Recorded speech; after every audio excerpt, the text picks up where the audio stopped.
各位线上的同学，大家晚安，大家好，欢迎大家来线上参加读书会。那今天晚上读书会的主题呢是心中有寂静，人生不寂寞啊。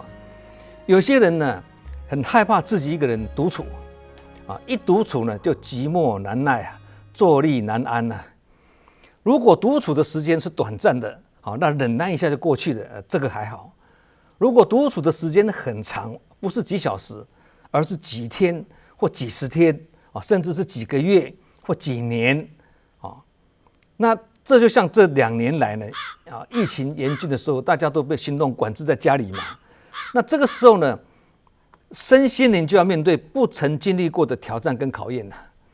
那个时候呢，大家都还记得嘛，锁国的锁国，封城的封城啊。那正言上人呢，就非常的担心啊。他担心哦，就讲啊，他说他很担心啊，这个志工们啊，会不会心灵很空虚，精神很松懈？那其实上人这样的担心呢，其实是道破了人性的弱点之一啊，就是呢，不甘寂寞了，不甘寂寞了，因为呢，人是群体的动物啊，不能离群独居啊，所以不但不能离开人群呢，还要跟人家和睦相处啊。但是如果只会群聚，不会独处，这样人生呢也会吃尽苦头啊。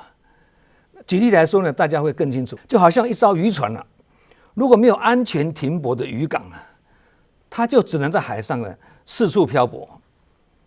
这样返航后要如何安全上岸啊？即使是一艘了战力强大的航空母舰啊，也要有让它可以安全停靠跟后勤补给的军港啊，否则呢，它就无法续航了嘛。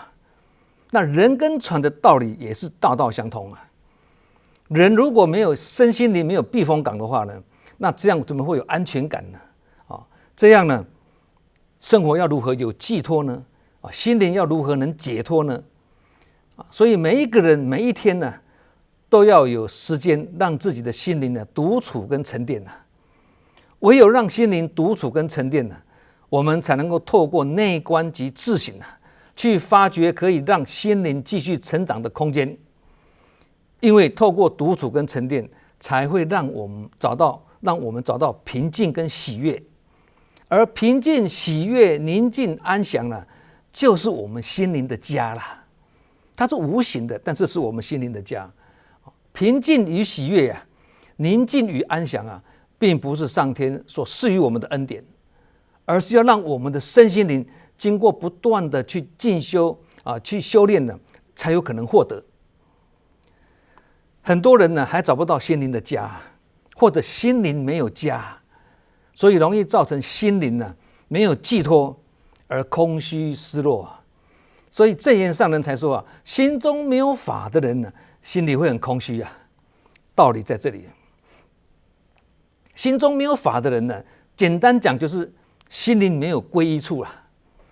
心灵没有归依处，就好像我们刚刚前面讲的，渔船没有渔港可以停靠，军舰没有军港可以停泊啊，也好像啊上了战场啊，才发现呢有枪没子弹，有子弹没枪。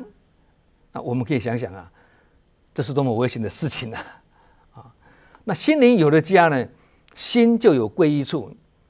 那这样的人呢，是身心呢皆有安住，他不会身不由己。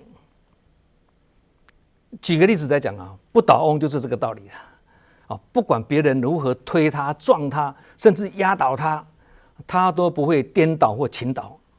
那玩他的人呢，可能玩到那个很疲累了，但不倒翁呢依然故我，他马上可以恢复原来的姿势，最后还是保持如如不动。那不倒翁就是什么？什么事自己都做得了主，他不会轻易受到外境的影响啊，他总是随着别人的玩弄，前后左右摇摆，但始终呢不会跌倒，因为他懂得轻松摇摆，让全身平衡，更懂得什么遇逆境处之泰然这个就是以静制动的功夫。所以想要以静制动呢，或想要四两拨千斤呢，就要心中先培养好极静的功夫啊。才能忍受得了寂寞。其实寂寞是并不可怕啦，可怕的是什么？可怕的是不甘寂寞啦。那不甘寂寞的人呢，很容易变成什么？空虚跟失落，这个就比较麻烦了，因为这是忧郁症的前兆哦。身心如果不能有效的安顿跟安住的话，那整个人就会什么？无魂有体，亲像丢草人啊！爱拼再赢这首歌里面的歌词啊，无魂有体，亲像丢草人。无魂有体，华语叫做有体无魂呐。无魂不是没有灵魂哦，而是灵魂出窍，造成魂不守舍啊。人在家里，心在外面，身跟心呢不是同处一室啊。虽然身是独处在一个地方啊，但是心跑出去外面找伴了，所以身跟心不在一起，这个叫做不自在。相反的呢，身在哪里，那心就跟着在哪里啊，这样随时知道自己的身跟心在哪里，这个叫做自在。所以啊，独处也是一种功夫啊，也是要透过学习跟训练。没有修炼的话呢，不要说心的独处不容易哦，连身要独处都很困难，很怕一个人的独处，因为马上就会感到寂寞。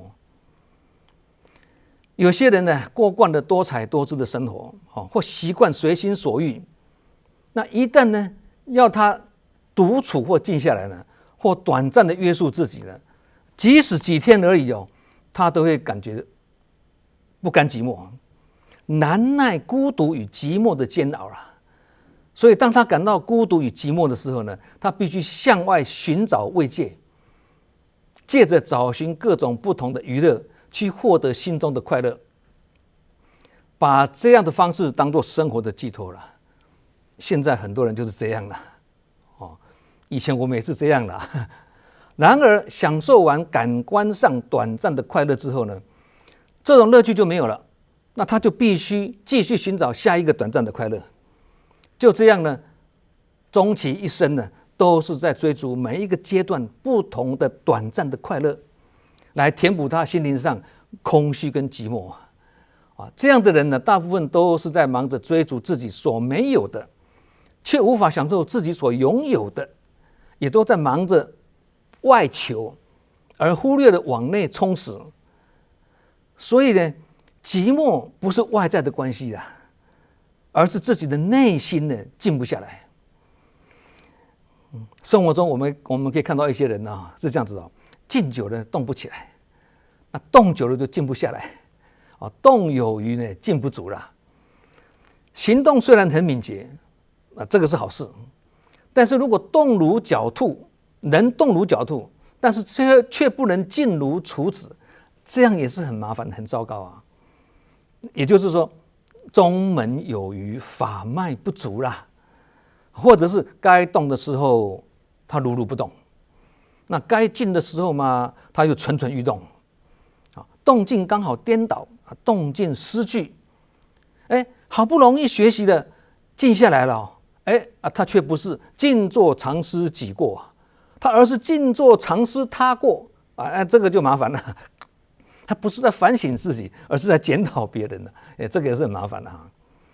那为什么我们异动的心呢，一直很难平复呢？一般人啊，就好像说树欲静而风不止啊，树想静下来，但是风一直不停啊，很无奈啊。为什么无法安忍不动，无法默忍则安？主要原因就是心中没有法了。心中没有法，就是心中有法，就是法身了。法身跟法体就容易安住，因为它有法，就好像刚才讲不逃翁一样嘛，他可以自己处理自己嘛。那心中没有法啊，就是肉身跟肉体呢比较难安住了，因为没有法就没有支撑力，所以才说以法为师嘛，不是吗？其实在佛陀的眼中呢，我们都是属于躁动的人。那佛陀所说的躁动呢，不光是指身的躁动哦，而是指心的躁动。身之所以会躁动，身体会躁动呢，是起源于我们的心先躁动在先呐。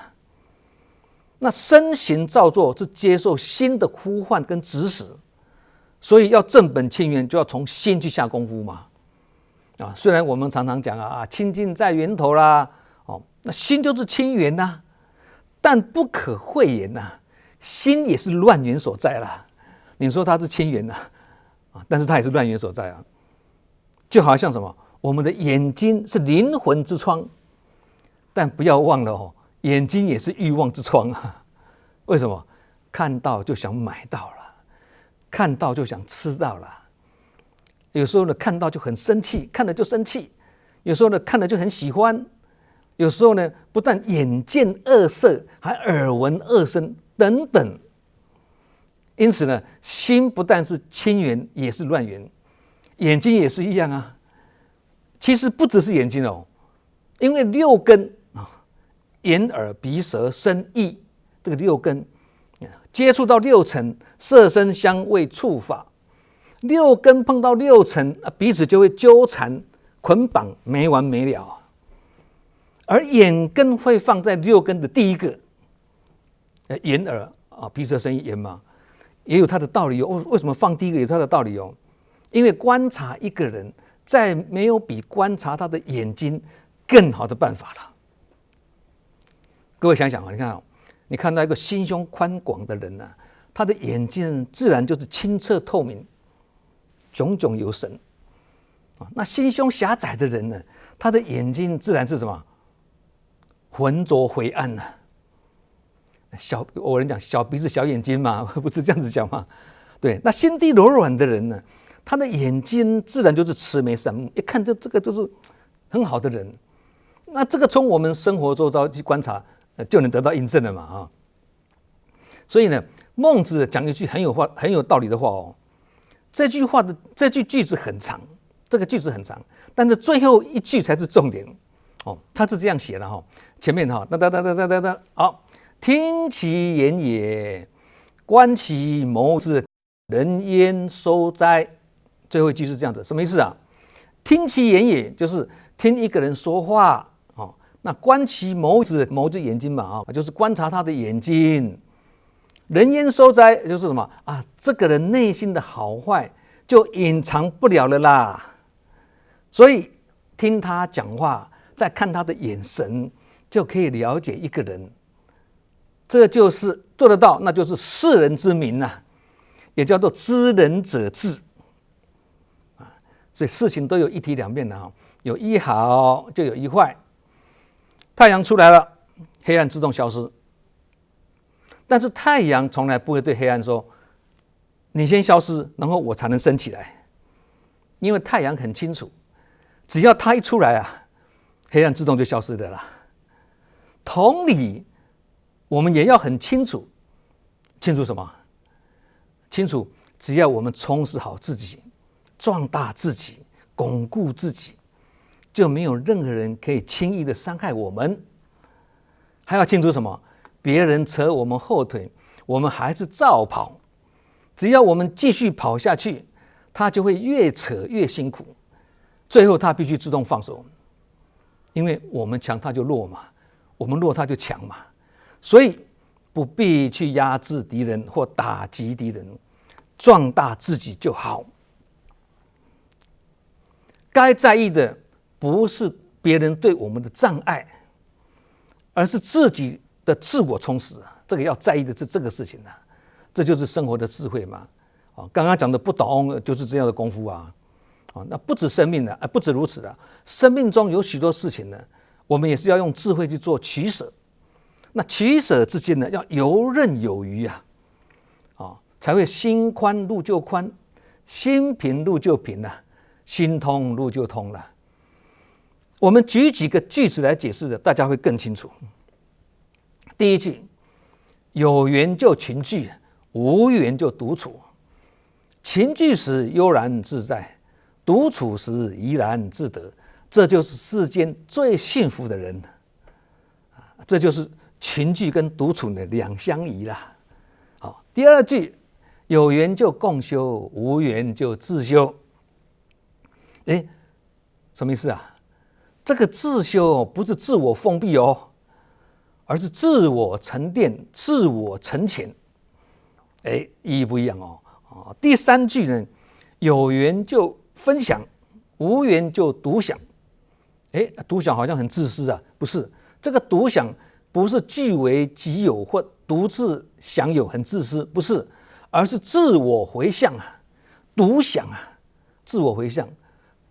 上人也是听他自己的开示啊，我也是要听自己的直播啊，这个就是在自我回向，也是一种自我加持啊。第四句，有缘就共勉，无缘就自勉。哎，这个自勉不是不管他人啊，只管自己，也不是这个意思哦，不是孤芳自赏或自我陶醉哦，是自我激励啊，自己激励自己的意思的。好，这个自勉很有意思哦。佛遗教经第17章讲的就是自勉。简单解释一下自勉的意思了啊，因为它是整篇的，很大篇的哦。我们简单解释啊，不要因为跟那一个人处得不好，或跟某一位志工缘结的不好，或跟组长意见不合、配合不来，而起心动念呢，想停退。要清楚了解，佛法是依法不依人，千万不要依错人。这个就是自勉，自我勉励。同理，师父开示好多年，我们都做不来。那一个人无心讲一句话，你就不来难道那个人的道行比师父还高吗？还有人要请法师帮佛像开光，那听说帮佛像开光哦，佛像才会灵呐。那这样的话，那师父要让佛像灵，佛像才会灵要让佛像不灵，佛像就不灵那这个师父不是比佛还厉害吗？那这样的话就不必拜佛，直接拜师父就好了。对，能够这样适时提醒自己没有这样的道理，也是叫做自勉，自我启勉，要懂这样的道理啊。所以自勉2个字看起来是很平淡哦，词很淡，但是理很浓啊。刚刚讲的这个有缘就群聚，无缘就独处呢，这个有需要再特别解释一下哦，否则会造成误解有缘就跟大家在一起，没有缘我就回家自己独处了，闭关了自闭了，不是这个意思哦。所以要特别强调一下，独处不是离开人群或隐居山林不是这样的自我封闭。菩萨道的独处还是处在人群中也就是要避开是非，但不能避开人群，这一点要很清楚。因为离开人群就没有什么法好修了嘛，这就是所谓的什么佛法不离世间法，不能离开世间，不能离开人群六祖坛经里面有一句很经典的名句大家都知道，朗朗上口佛法在世间，不离世间觉离世觅菩提，犹如求兔角。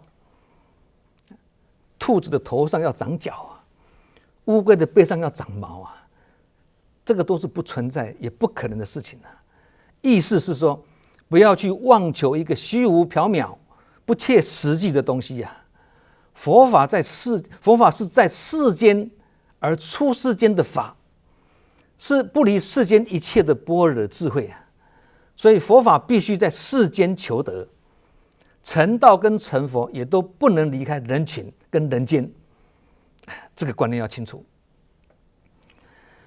佛说人有20难20个难但第10个是什么？处事无心难意思就是说，碰到境界来的时候要对境无心这个很难连佛陀都认为这个难那什么是处事无心或者对境无心呢？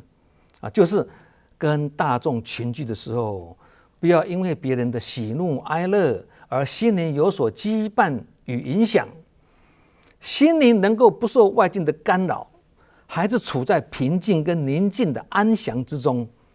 身在人群中或者复杂的环境中，心却是处在离境里面，这个心处在离境不受纷扰的状态之中这样就是处事无心了。连佛都说这个也是很难的，说起来很容易，做起来很难的。但是很难就不做了吗？不是，正言上人呢激励大家，虽然佛说人有20难，但只要我们心中有心，那就不难了。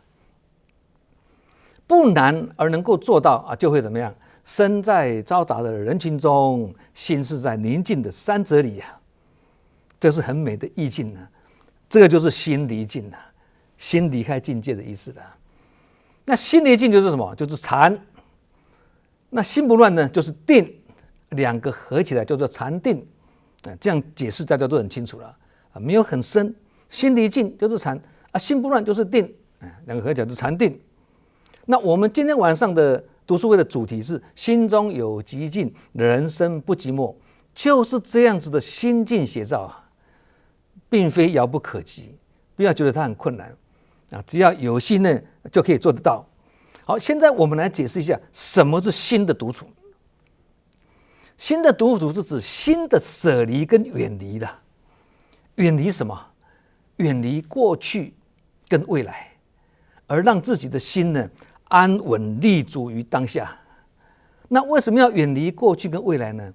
因为想过去是杂念，想未来是妄想。远离过去，舍离未来，那才有办法活在当下嘛。所以想要活在当下，也是先要练好独处的功夫那为什么要先练好独处呢？因为能完全体会独处，内心才能安稳。否则的话呢，孤独跟寂寞呢，会把我们推向空虚跟失落的情境之中身的独处很容易啦，这个身的独处很容易啦，心的独处就不容易了。身的独处是有形嘛，你一个人在那边自己一个就是独处身的独处是有形，心的独处是无形。人家怎么知道你心有没有离境呢？心在里面看不到所以晚上家人都去睡觉了，剩下你一个人在客厅这样就是身的独处嘛这个很容易。但是身在人群之中不会因为做人间事做事情而落入事项这个就要有独处的功夫心的独处不是身的，心独处的功夫也就是刚刚讲的处事无心举个例子来讲大家比较清楚了虽然这件事情别人做的不是很令我们满意，但我们碰到了看到了我们就什么事来即应了怎么应对呢有缘就提醒，无缘就自省有缘的话呢，你就跟他提醒，做他的贵人如果跟他讲也讲不听，或客气的点醒他，也是懵懵懂懂听不懂，这样就是无缘了。那无缘你就不要继续讲了我们就应过即放，随顺因缘能做到事来即应，应过即放，这样就是随起随灭，就好像是船过水无痕也就是正言上人所讲的前脚走后脚就要放，这样才能往前迈进对其实人生是这样子不怕事多，只怕多事。不是事多而烦是多事而烦所以呢，要先做到事烦心闲，才会忙而不乱。事烦心闲，这个事烦不是烦恼的烦，是繁杂繁重的烦事情很繁重，但是内心很清安这个意思啦那身的独处看得见嘛？刚刚讲嘛，所以它是有为的。心的独处在里面看不见，所以是无为。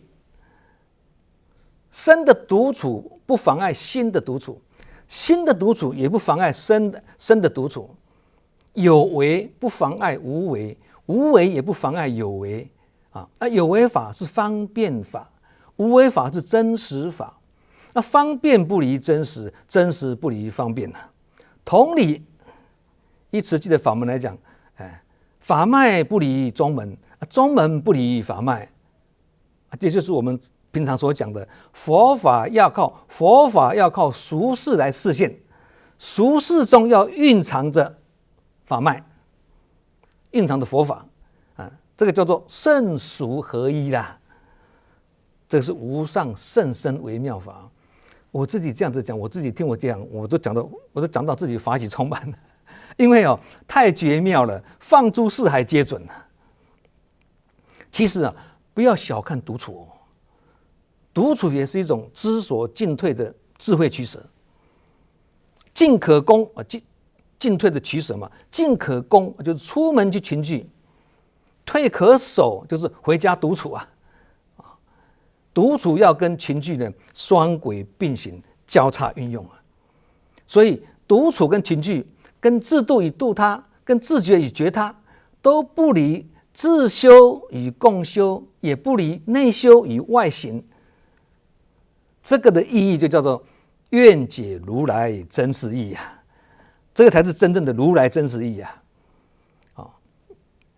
如果有自修没共修，有共修没自修或者有只会群聚不会独处，或很会独处不会群聚，这个少一个呢，就不是如来真实义的啦。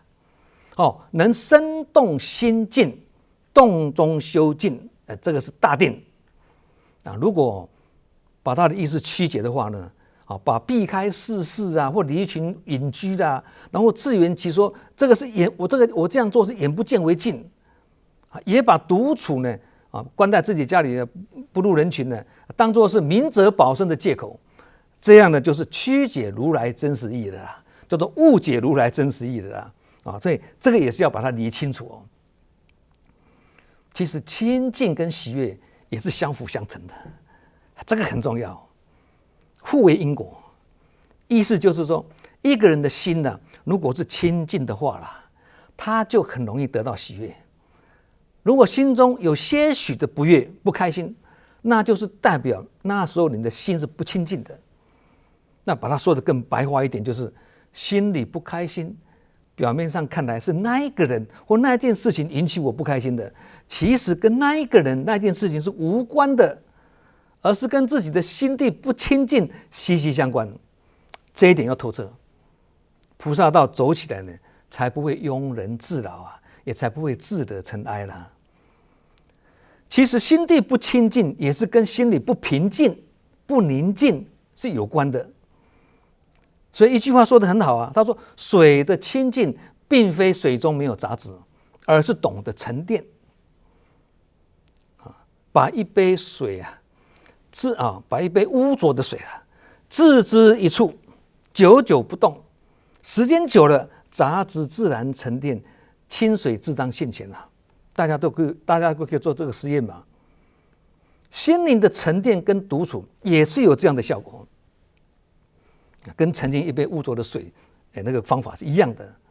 所以真正的平静呢，不是你可以静坐几个小时不起来，而是用一颗平和及平常的心态去看待人间万象也不会因人与事而起分别或烦恼，这样才是真正的平静其实呢，有一些人呢，之所以难以成功并不是说能力不好，而是他的耐性不足，心浮气躁，静不下来，碰到事情呢还没有弄清楚，就急着要出手解决，或急着要发言造成了无法平心静气，无法耐心等待因缘来观察境缘，来做很好的观察，造成心灵呢没有调试的空间，太急了而误判情势，也会因此造成误解跟得罪别人人群中会产生一些摩擦是非就是因为这样子。上个礼拜我参加一个连线会议会中有一位干部针对一件改进的事项呢提出他自己的看法他口气温和的才开口讲第一句话主持人马上变脸了用手指的这个电脑的这个摄影镜头疾言吝啬还手举起来说我抗议接着讲话口气呢也很重那大家一阵错愕为什么人家才讲第一句话你就这么激动呢你都不知道头不知道尾，讲一句话而已啊。后来就继续听这位干部哦，就是很慢慢的把话讲清楚啊。继续的这位干部呢，话讲得很中肯，也很有参考的价值啊。他听起来他也没有批评任何人的意思哦。原来这位主持人呢，在人家话还没有说完的时候呢，他就心存定见了啊，误以为人家提这件事情是要质疑他，但结果不是他想的那样。那这样是不是很难很失态呢？而这位发言的干部呢，看到主持人这样失态哦，他也是一头雾水。怎么我讲一句话他就这么激动呢？但是他还是以温和的平静去反应去应对，他也没有因为这样随之起舞啊。他明明自己是被主持人冤枉的嘛，他不但没有义愤填膺的，还立即连声向对方说对不起。一个是忍一口气海阔天空，一个是生气是短暂的发疯啊。两个人的修养是高下立判呐。追根究底就是太急了，沉不住气，也就是呢心中没有极静的功夫啦。这位干部是对的人先向错的人道歉啊，这个例子是非常的明显的。对的人先向错的人道歉，向别人道歉并不代表这个干部是错的呢。而他这个干部没有错，他为什么要道歉呢？就是因为他为了要止息纷争啊。这位干部看到主持人这样说话，如果这位干部如果看到主持人讲话是这样子的，他的说话口气也随之转硬的话，那这样这位干部就是变成什么？你生气是拿主持人的错来惩罚自己，你生气是拿别人的错来惩罚自己，不是吗？这是活生生的例子啊，就在我们的生活中上演啊，能让我们戒事练心啊，心生警惕啊。这也是让我们呢体认一个事实。什么事实啊？我开完会以后，我就想，这个真的是戒事练心哦，告诉我们一个事实哦。什么事实？修行团体也是凡夫的团体啊。